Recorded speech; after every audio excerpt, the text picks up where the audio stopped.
be clear, the Republican Party doesn't actually stand for that.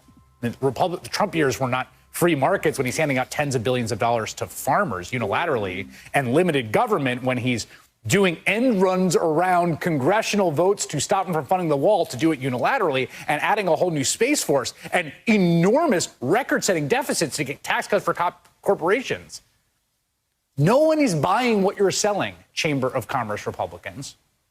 You cannot win the battle for the soul of your party with that platform because no one actually wants it. No one in the base wants it. Swing voters don't want it. No one wants it. The people in the base of the Republican Party want to destroy the opposition. They want the country ruled by them, no matter what. And if that takes overturning elections and changing the law so that certain kinds of people can't vote, or whipping a mob up to intimidate members of Congress, so be it. The Republican base wants the government to help them when they need it. They don't oppose big government in any way at all. But they want it to keep power away from the people they see as their enemies. They want to own the libs. They want to fight cancel culture.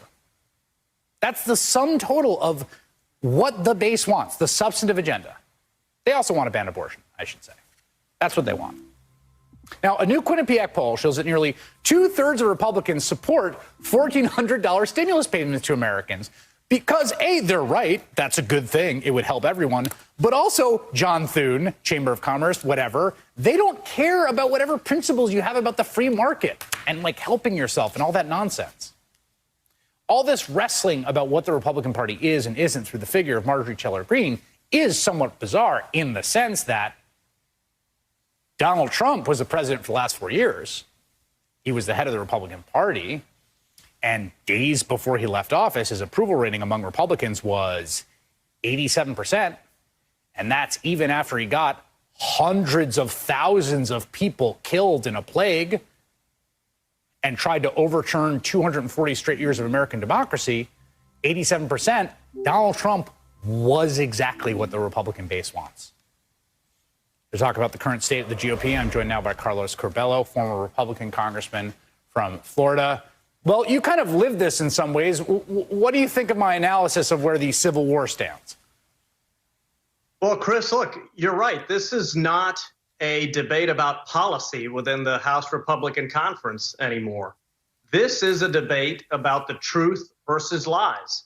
Marjorie Taylor Greene apparently has been applauded. The decision she made right now as she meets with her fellow House Republicans, she is under attack simply for recognizing the truth, for recognizing what happened on the 6th of January and who was responsible for that, primarily, of course, the former president of the United States, Mr. Trump. So that's the dynamic, Chris. This is not about low taxes versus high taxes. Back in the good old days, Republicans would get in trouble for breaking tax pledges.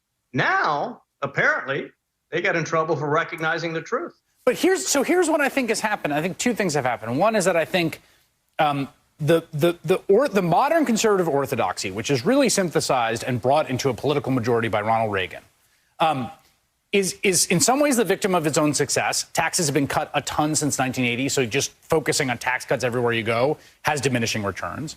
Two, it has completely ideologically crumbled. Like, I just think the notion of it and the context that bore Reaganism isn't there anymore, and the ideology behind it is kind of desiccated. You see it across the West.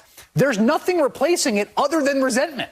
That's the problem. So it's like the Liz Cheneys or Adam Kinzingers or Carlos Curbelo, whoever the world Republicans say, don't go with the nuts, go with us because why? What do you got? Well, Chris, I think that's a good point, that maybe it is a victim of its own success. And that's why about 10 years ago, the Republican Party essentially became the party of no.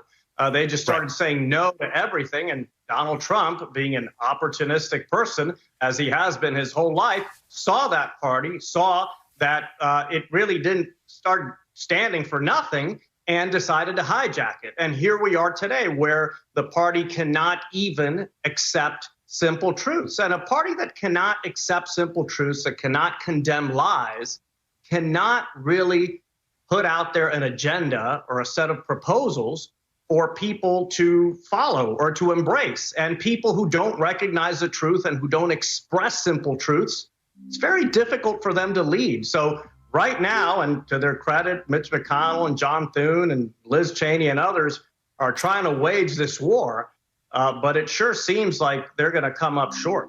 Yeah, and I think there's a relationship here. Like, it was interesting to me, the governor of West Virginia, one of the Trumpiest, right, the reddest states in the union, is out there pushing for this relief bill, saying, don't worry about the deficits, right? Because I think he knows where his constituents are at. And it's like, if the choice of the Republican Party is $1,400 checks and QAnon and possibly the execution of our political enemies, that's one way to go. Or it's bad to talk about the execution of our political enemies. We should uphold democracy and also worry about the deficit and don't give the $1,400 checks. That second wing is not in good shape. Like, that's not the winning wing right now. The lesson for Republicans in the last 4 years, Chris, has been that as long as you're okay with Trump, right, you can pretty much be for anything right, you want. And that is not a coherent way forward for a party that can consistently win a majority of the public support. Yeah, you're right. I mean, I think it's Trump, but it's sort of against the libs, right? If you're fighting the other side, and I think abortion continues a litmus test. I think you can't come out and be like, we should have a pro-choice justice. Like, that's, but those are it. Like, basically it's that, and then it's a free running field ideologically after that, which is part of what we're seeing in this fight. Carlos Corbello, thank you for giving us a little bit of your expertise tonight. I really appreciate it. Thank you, Chris. Good night. There's a strategy the right-wing media returns to again and again when people aligned with their side do something indefensible, which is to point to something else and say, well, hey, what about that? All the time. Reckoning with what had happened, what their side had done, it was like, what about Antifa? They are now doing this again, predictably, again with Marjorie Taylor Greene, a member of Congress who has literally signaled support for the murder of Democratic lawmakers. I mean, I think she says that it was someone managing her page, but that's like what happened. So this was Fox News today, the network suggesting a double standard in the treatment of Greene and Democratic Representative Ilhan Omar, someone who does not, for the record, have public support for killing her fellow lawmakers. House Republicans are using the same tactic as their media allies. So this afternoon, in response, Congresswoman Omar released a statement that reads in part, quote, let's be clear, this is a desperate smear rooted in racism, misogyny, and Islamophobia. The House